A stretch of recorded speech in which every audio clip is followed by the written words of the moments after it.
In this episode of Dying in Hell / The Overground podcast, which is two podcasts in one, we have a very special guest, writer, producer, director, and creator of the critically acclaimed super docs In Search of Darkness and In Search of Tomorrow, David Weiner.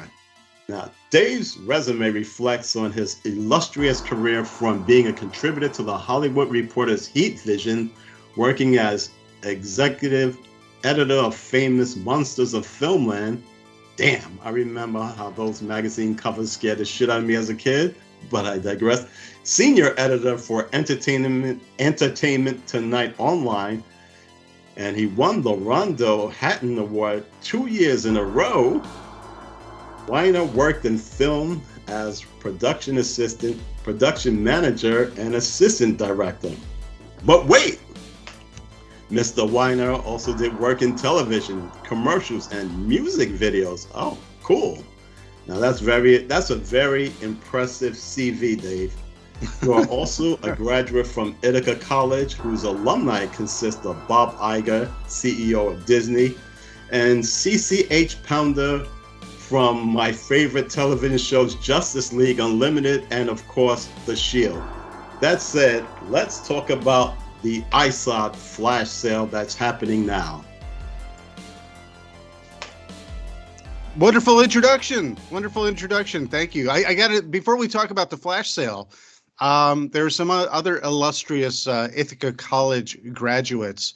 David Boreanaz, who's like Angel and Buffy. Yeah. He went to Ithaca. And while I was at Ithaca, one of my classmates was Ricky Lake. Well, why did I think you was going to mention Ricky Lake? Well, we went to school together. I wasn't her best buddy, but I remember sitting next to her in intro to broadcast production class, and we would make short, TV, not films, but short TV, like commercials and things like that. And I remember sitting next to Ricky, and she would talk about how much she had already accomplished and how much that she wanted to do with her life. And I remember very specifically, she stood out to me as someone who is incredibly ambitious. And sometimes you have an inkling, like if nothing ever became of her, I wouldn't say, well, that's too bad, I mean, I hope she's happy with her life. But the fact that she found fame and so much of it, she's part of a song, it's amazing to me that someone with such motivation, it was completely natural that she found fame and fortune and happiness with Hairspray and beyond. So she was very tenacious, and it paid off. I actually remember. You see this. Sorry, I just started to interrupt, but I mean, like you could see this. You could just see the fire in her eyes. Mm-hmm. Like she just was hungry for it, and I almost felt like I could feed off of that hunger. I'm like, I need that motivation and enthusiasm and confidence that it's all going to happen. Because she had that. Well, so she, in some ways, inspired you. But yeah, absolutely. Not even some ways. Absolutely. I look at people in my life who, we all go through life where we have our self-doubts, we have our dreams, but there's a lot of obstacles in the way. Yes. And I'm one of those people where I'll feed off of someone's confidence and inspiration and motivation, because if I feel like they're a peer, I'm like, okay, they're doing this and I should be doing it too. And she's like a prime example of that. That's great. I do remember, I have a recollection of my girlfriend and I at the time went to one of her tapings. Oh, yeah, the Ricky Lake show. Yeah. And, oh, my God, I could tell that, in my opinion, that it was staged like the the audience participants. Oh, those shows are all staged to be outrageous and Jerry Springer like. The 90s talk show era. Right? Exactly. Getting a chair thrown at him.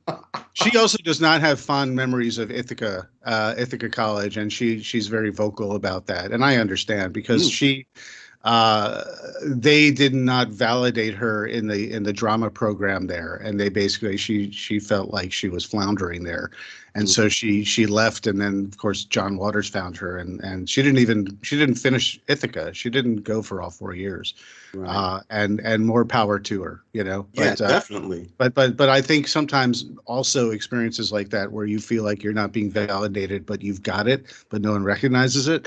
It Right. lights the fire even hotter under your feet. Yeah, she definitely has spirit. Definitely has spirit. So, yeah, about the flash sale. Well, yeah.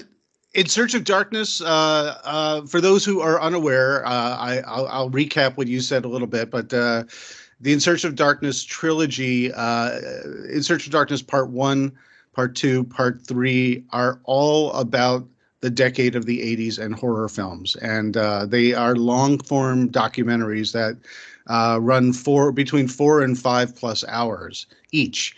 And they go chronologically between 1980 to 1989, where we cover a number of films within those years. And then in between each year, there's a larger context chapter. The heroes, the villains, the special effects, the music, the practical effects, all that kind of stuff, and topical stuff as well about what the satanic panic, what was going on in the world, and in subsequent, Part 2 and Part 3, the Italian horror, Asian horror, all that kind of stuff. Yes. And what's very cool about it and makes it especially fun for me is that we have each film has 50, 60, 70 or more, depending as we go, talent from in front of the camera and behind the camera from the era and experts about the era.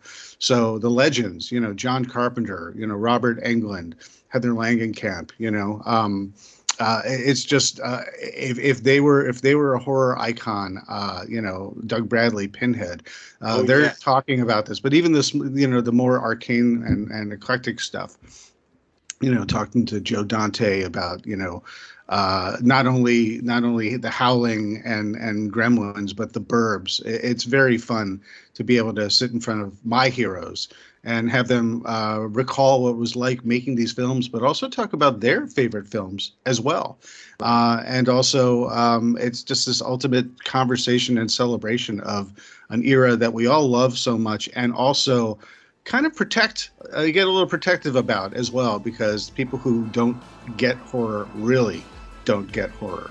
And so we finally did In Search of Darkness Part 3. It came out in the fall. Backers who backed it got their name in the credits and so on and so forth. Now that everyone is getting their copy of Part 1, Part 2, or Part 3, we're selling the trilogy in a flash sale between now and April 11th on 80shorrordoc.com, and now you can get a piece of it as well while supplies last. And remember, streaming comes and streaming goes. It's on Shudder, and you can enjoy it there, but you won't have it on your shelf when it disappears unless you take advantage of it now. You're right, 100%. 100. You are certainly right.